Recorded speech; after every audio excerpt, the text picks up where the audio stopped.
Assalamualaikum warahmatullahi wabarakatuh. Alhamdulillah. Alhamdulillahilladzi an'ama alaina bini'matil imani wal islam wa hadana ala dinil islam.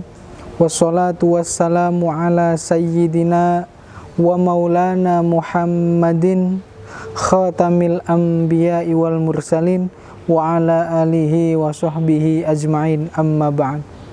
Sobat Insan Cita, teman-teman mahasiswa UICI dimanapun berada, alhamdulillah kita semua masih diberikan nikmat sehat walafiat, sehingga kita masih diberikan kesempatan untuk menimba ilmu, khususnya ilmu agama. Mudah-mudahan kita semua, orang tua kita, guru-guru kita, dan juga para pendahulu kita, semoga selalu dalam limpahan dan lindungan Allah Subhanahu wa Ta'ala. Alhamdulillah, pada kesempatan yang baik ini saya ingin mengajak teman-teman semua untuk memperdalam, untuk mengkaji lebih dalam lagi tentang pembaharuan Islam. Setelah sebelumnya kita membahas banyak sekali, dari mulai tauhid, integrasi iman, Islam, ihsan, kemudian bagaimana kita juga membahas soal ibadah, jenis-jenisnya, pelaksanaannya, dan lain sebagainya. Tentu wawasan dan khazanah kita semakin bertambah, pengetahuan kita juga semakin meningkat. Nah, pada kesempatan ini saya ingin mengajak teman-teman semua membahas tentang pembaharuan Islam. Kenapa ada istilah pembaharuan? Karena kalau kita flashback, ada masa-masa di mana kita berkembangnya Islam, kemudian turun. Nah, kalau dalam beberapa referensi itu dibagi menjadi ke dalam 3 golongan. Pertama adalah Islam klasik, di mana dimulai sejak meninggalnya Rasulullah SAW, kemudian muncul berbagai elemen, muncul berbagai tantangan. Ada kaum munafik, kaum murtad, dan lain sebagainya. Sehingga para sahabat ini bersama-sama membangun, kemudian memurnikan kembali agama. Kemudian setelah Islam klasik ada Islam pertengahan. Nah, ini dimulai dari tahun 1258-an sampai 1800. Ini ditandai dengan penyerbuan bangsa Mongol. Nah, di saat itu Islam dengan ajarannya sudah mulai diserang banyak pihak, tidak hanya oleh kaum munafikin, kaum musyrikin, tetapi juga suku barbar dan lain sebagainya yang merusak landasan-landasan yang mulai menggerogoti paham-paham Islam. Nah, kemudian setelah itu dibagi menjadi 3 bagian. Yang ketiga yakni Islam modern. Jadi tadi ada Islam klasik, kemudian pertengahan, dan yang ketiga adalah Islam modern. Ini dimulai dari tahun 1800 Masehi sampai ke sini, atau ditandai dengan penyerbuan bangsa Mongol dan bangkitnya Turki Utsmani. Teman-teman, sobat mahasiswa Insan Cita dimanapun berada, nah, kalau kita tarik lagi, tadi itu adalah masa-masanya, masa Islam klasik, masa Islam pertengahan, kemudian masa Islam modern. Yang mungkin kita ketahui bersama adalah bahwa di mana ada masa, tentu ada tokohnya.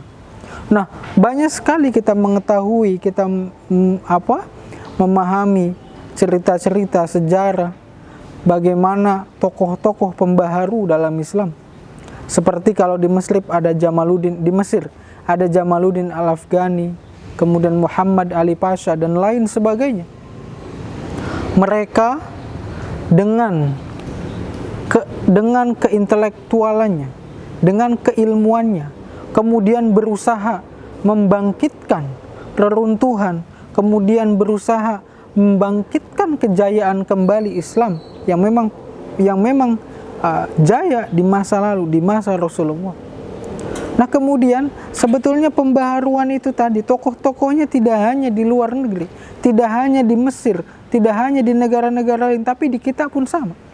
Seperti yang kita ketahui bersama, ada Kiai Haji Hashim Asy'ari dengan Nahdlatul Ulamanya, kemudian Kiai Haji Ahmad Dahlan dengan Muhammadiyahnya, dan masih banyak lagi tokoh-tokoh pembaharu di Indonesia.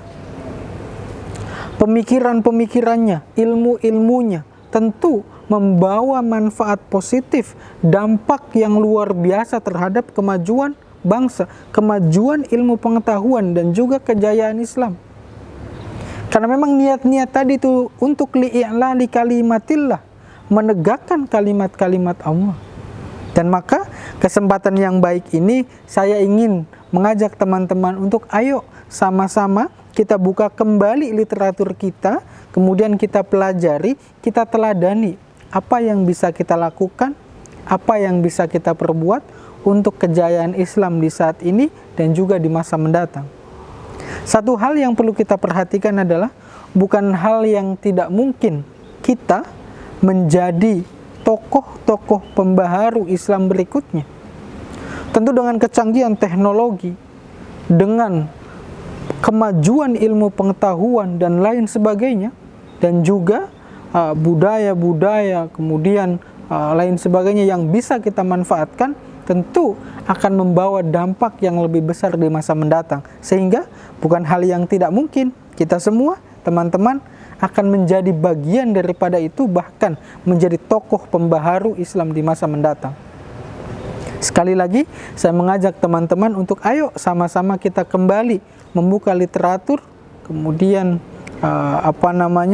ilmu-ilmu dan juga sejarah tentang tokoh-tokoh pembaharu, sehingga kita bisa mengambil sari hikmah, meneladani untuk kemajuan Islam, untuk li'a'lali kalimatillah di masa mendatang. Demikian yang bisa saya sampaikan, mudah-mudahan ada manfaatnya, dan tugas untuk teman-teman adalah membuat tulisan, kemudian menyaring dan juga membuat resume tokoh-tokoh pembaharu, baik dari masa Islam klasik, kemudian Islam pertengahan, dan juga Islam modern. Singkat saja, kemudian ambil intisarinya, apa makna-makna perjuangannya dan bagaimana cara mendapatkannya. Demikian, terima kasih, mudah-mudahan kita semua senantiasa dalam keadaan sehat, kemudian tercurah keberkahan, dan kembali saya mengingatkan teman-teman untuk tetap jaga protokol kesehatan, karena ini merupakan bagian ikhtiar kita menjaga kesehatan diri kita dan orang lain. Terima kasih. Billahi taufiq wal hidayah. Wassalamualaikum warahmatullahi wabarakatuh.